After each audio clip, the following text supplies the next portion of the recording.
विज्ञान की कक्षा में पौधों में पोषण का हम लोग अध्ययन लगातार जारी रखे हुए हैं।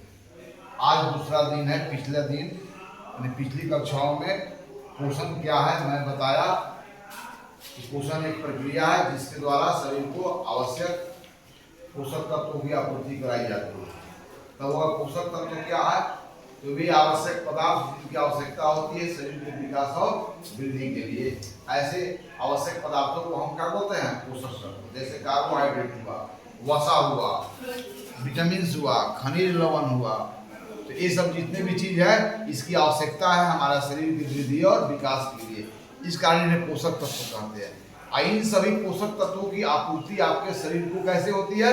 भोजन के द्वारा, है ना? कैसे होती है? भोजन के द्वारा।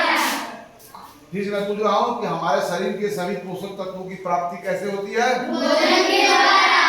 और हम क्या एक ही प्रकार के भोजन करते हैं? नहीं सर। तो हम अलग अलग प्रकार के भोजन करने की हमें आवश्यकता क्यों होती है? क्योंकि कोई भी भोज्य पदार्थ हो उसमें एक ही प्रकार के पोषक तत्वों की मात्रा बहुत ज्यादा हो सकती है, अर्थात सभी प्रकार के पोषक तत्व एक ही प्रकार के भोज्य पदार्थों में उपलब्ध नहीं होते। अलग अलग प्रकार के पोषक तत्व अलग अलग प्रकार के भोज्य पदार्थों में उपलब्ध होते हैं। इस कारण हम अनेक खाद्य सामग्री में अनेक प्रकार के चीजों का हम उपयोग करते हैं। फिर आपको यह जानना है कि हमारा शरीर में पोषक तत्वों की आवश्यकता है, प्रोटीन की आवश्यकता है। क्यों? क्योंकि हमारे शरीर में रोज नए कोशिकाएं मरते हैं, कोशिकाओं का जन्म लेते हैं, कोशिकाएं टूटती फूटती भी रहती है। अर्थात शरीर में मरम्मत का कार्य कौन करता है? प्रोटीन। वहीं पर विटामिन जो है हमारा शरीर में अलग अलग जगहों पर ग्रंथियां बनी हुई है, गांठ बनी हुई है, उन गांठों से आवश्यक जो जूस होता है जिसको बोलते हैं रस, वो रस स्रावित होता है जिसे हार्मोन बोलते हैं। और यह रस है जैसे पेट है, पेट में क्या होता है? पेट में जब भोजन जाता है तो पेट के जो दीवार से हाइड्रोक्लोरिक अम्ल अपने आप स्रावित होता है। अगर हाइड्रोक्लोरिक अम्ल स्रावित ना हो तो पाचन की क्रिया संभव ही नहीं है ना? इस प्रकार हम जब चबाते हैं तो हमारे दांत से एक विशेष प्रकार का लाभ निकलता है। इस प्रकार हमारे शरीर में कई जगह ग्रंथियां बनी हुई है जिन ग्रंथियां से वह रस स्रावित होती है और वह रस शरीर की वृद्धि और विकास के लिए अनिवार्य है। और इस रस का जो स्रावित होना प्रभावित होता है कब? जब आपके शरीर में संतुलित विटामिन उपलब्ध नहीं हो पाता। इस प्रकार खाद्य पदार्थों का अलग अलग कार्य है, लेकिन उसमें कार्बोहाइड्रेट का क्या कार्य है? कार्बोहाइड्रेट जो पोषक तत्व है, ये कार्बोहाइड्रेट का उपयोग मुख्यतः हम ऊर्जा प्राप्त करने के लिए करते हैं। अर्थात कार्बोहाइड्रेट का जब पाचन होता है तो कार्बोहाइड्रेट के पाचन के बाद आपके शरीर को क्या मिलता है? ऊर्जा मिलता है ना? क्योंकि आपको पता है कि शरीर को चलाने के लिए ऊर्जा की आवश्यकता है, यह ऊर्जा हम भोजन के द्वारा प्राप्त करते हैं। तो भोजन तत्व में कौन सा तत्व है जिससे आपको शरीर को सबसे अधिक ऊर्जा प्राप्त होती है? कार्बोहाइड्रेट, है ना?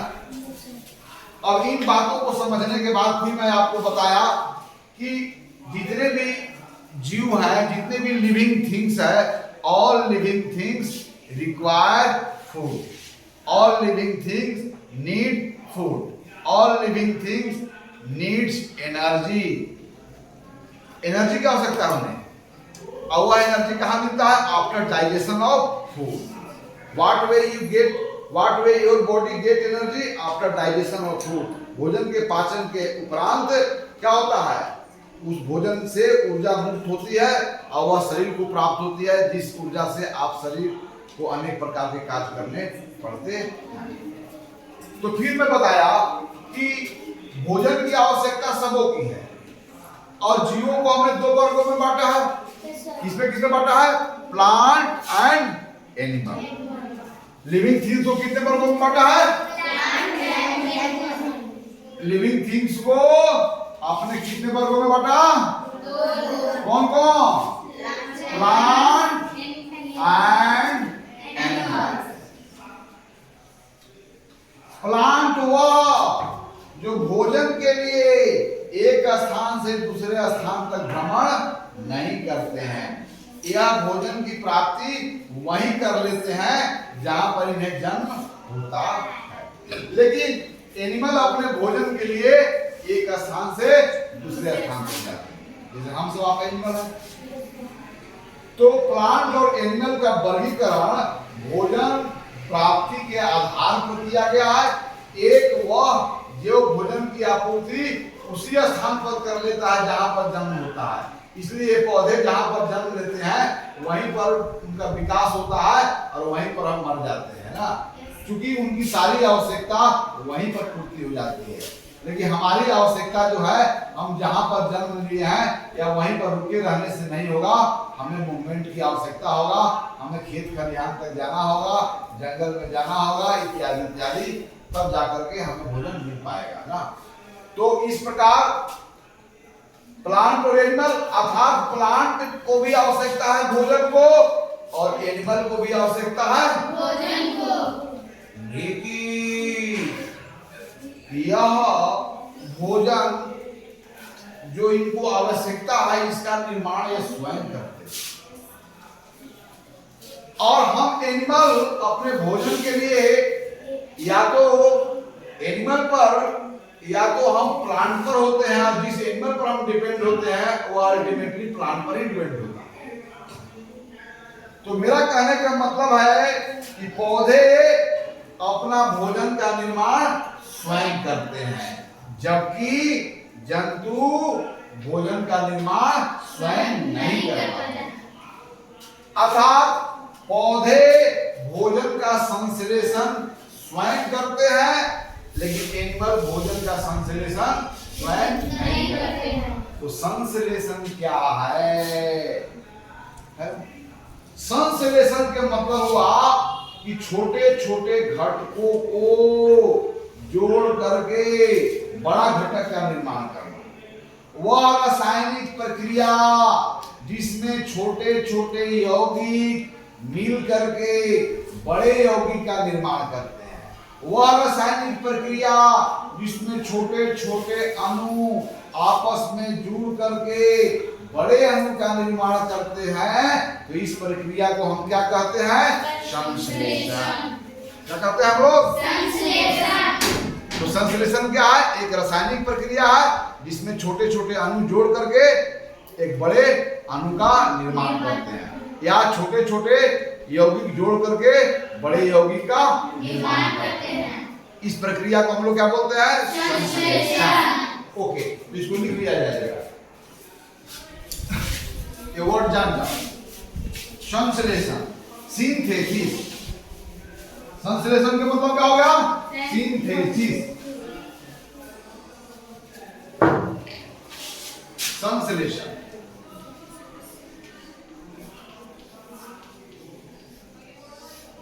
इसको हम लोग क्या बोलेंगे? सिंथेसिस।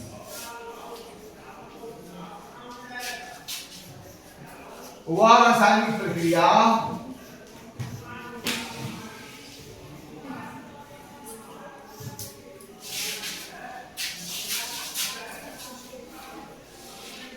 जिसमें छोटे छोटे अणु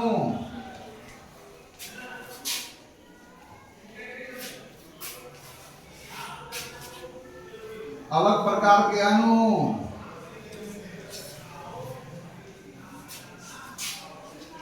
माने क्या होता है? Molecules. The molecules, the smallest particle of matter which contains all the property of substances but cannot be divided into more simpler form, है ना, is called by any physical or mechanical method is called molecules। पदार्थ का वह सबसे छोटा कण जो पदार्थ के सभी गुणों को धारण करता है, साथ ही साथ किसी भी भौतिक या यांत्रिक तरीकों से उसे और छोटे कणों में तोड़ा नहीं जा सकता है, तो पदार्थ का वह अंतिम कण अणु कहलाता है। ओके, तो वह रासायनिक प्रक्रिया जिसमें छोटे छोटे अलग प्रकार के अणु जुड़कर क्या करते हैं? बड़े अणु का निर्माण करते हैं।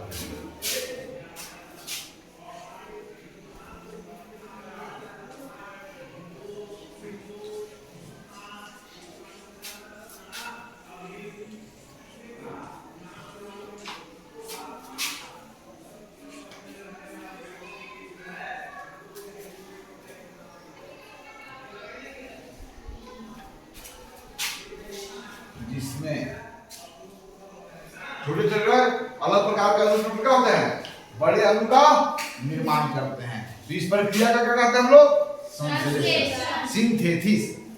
सिंथेसिस माने कंबाइंड टू और मोर मॉलिक्यूल्स, टू कंबाइन टू और मोर मॉलिक्यूल्स, है ना। दो या दो से अधिक अणुओं को आपस में जोड़ करके जब बड़ा अणु का निर्माण करते हैं तो इस प्रक्रिया को संश्लेषण कहते हैं। संश्लेषण मतलब अलग अलग चीजों को जोड़ना। ओके,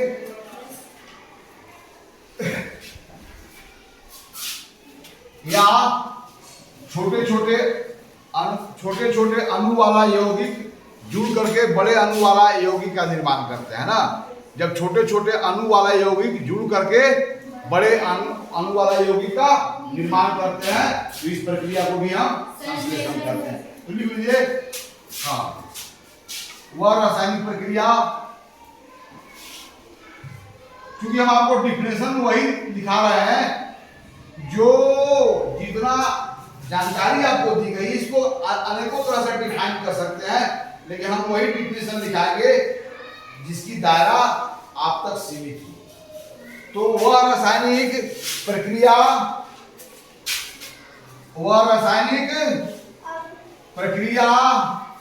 जिसमें छोटे छोटे अणु वाले यौगिक, छोटे अणु वाले यौगिक, छोटे छोटे अणु वाले यौगिक को अंग्रेजी होता है कंपाउंड, ये आगे पढ़ोगे ना। तो वह रासायनिक प्रक्रिया जिसमें छोटे छोटे अणु वाले यौगिक जुड़कर बड़े अणु वाले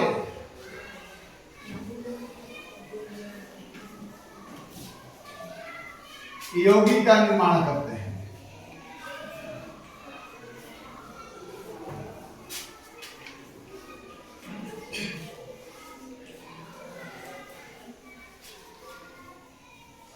क्या कहता है, प्रकाश संश्लेषण, संश्लेषण, अभी संश्लेषण नहीं, संश्लेषण कहा। ओके, दिव्या,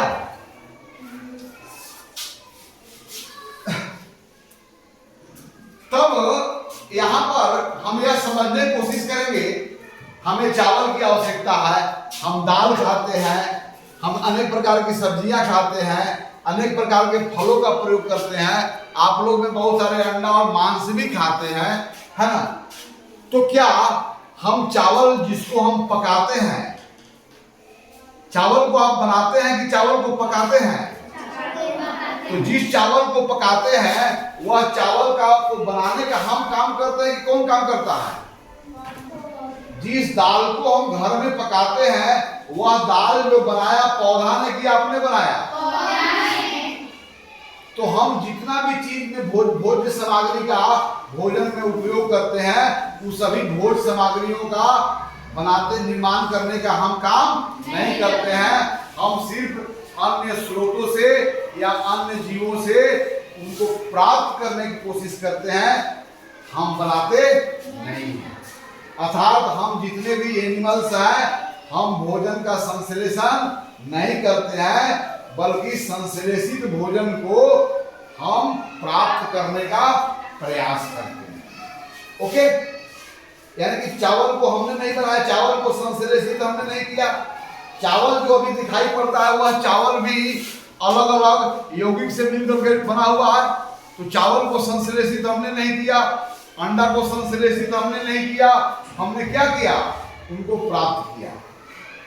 तो पौधे भोजन का संश्लेषण स्वयं करते हैं, जबकि हम जानवर पौधों द्वारा संश्लेषित भोजन को प्राप्त करते हैं और उसको बाद में हम पका लेते हैं ताकि उसको पाचन आसानी से हो सके। तो इन बातों से क्या समझे कि पौधे भोजन का संश्लेषण करते हैं, पर हम जितने भी जानवर हैं, जंतु हैं, वो भोजन का संश्लेषण नहीं करते हैं, बल्कि पौधों द्वारा संश्लेषित भोजन को प्राप्त करते हैं। बिना दूं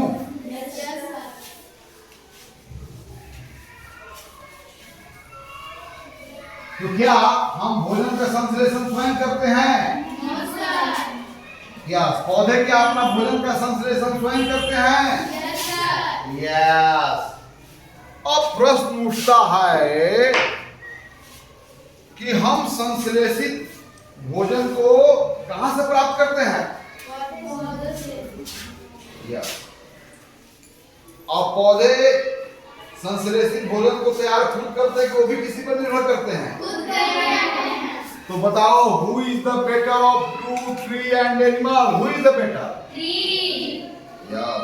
तो जो बेटर है उसकी चर्चा पहले होगी ना। इसलिए आपके फर्स्ट अध्याय में हम जंतुओं के बारे में कोई चर्चा नहीं है। इसके बारे में चर्चा है क्योंकि वो अपने लिए भी भोजन का संश्लेषण करते हैं और आपके लिए भी वो छोड़ देते हैं, है ना। तो साधु की भूमिका में कौन है? कौन है योगी? पौधा। कौन है भोगी? जंतु। भाई पौधा क्या है? योगी है, हमेशा योग कर रहा है। अब आइए, सेकंड क्वेश्चन उठता है कि पौधे अपने भोजन का निर्माण कैसे करते हैं? पौधे अपने भोजन का संश्लेषण कैसे करते हैं? और पौधे के द्वारा तैयार किया गया, पौधे के द्वारा तैयार किया, पौधे जिस विधि से तैयार करते हैं उसको प्रकाश संश्लेषण विधि क्यों कहते हैं? ये सवाल होगा। तो पहला सवाल क्या है कि पौधे भोजन का संश्लेषण कैसे करते हैं? How do plant synthesize their foods? पौधे भोजन का निर्माण कैसे करते हैं?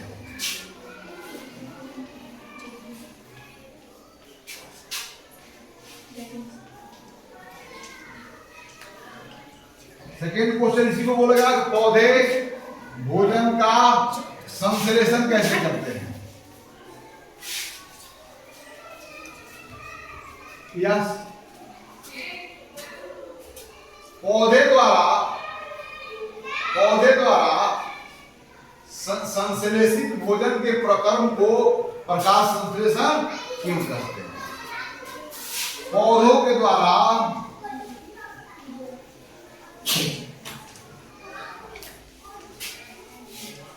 संश्लेषित भोजन के प्रक्रम को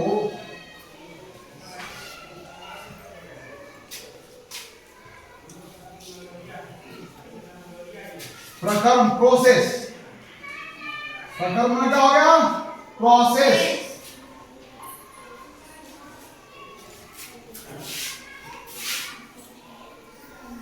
प्रकाश संश्लेषण क्यों कहते हैं?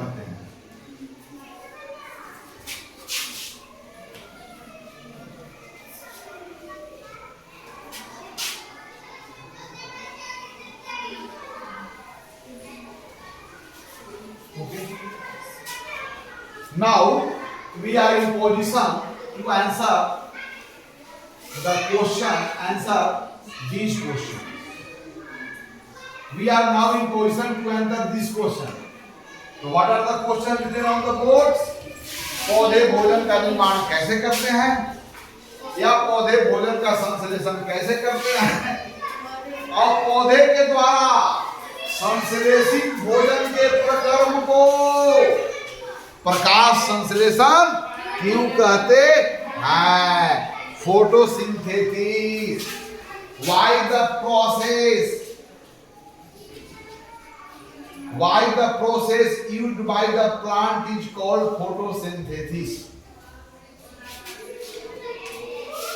फोटोसिंथेसिस नाम से ही जैसा पता चल रहा है, नाम से ही पता चल रहा है फोटोसिंथेसिस के मतलब कि सिंथेसिस का कार्य यदि लाइट के द्वारा होता हो, यदि भोजन के संश्लेषण के कार्य सूर्य के प्रकाश के द्वारा होता है, इस कारण इस विशेष संश्लेषण को प्रकाश संश्लेषण कहा जाता है।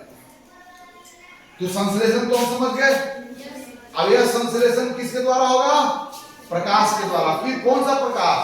चांद का, हाँ, चांद के प्रकाश में सूर्य अपना भोजन का निर्माण नहीं करते हैं। आगे सूर्य के प्रकाश में ऐसा है क्या?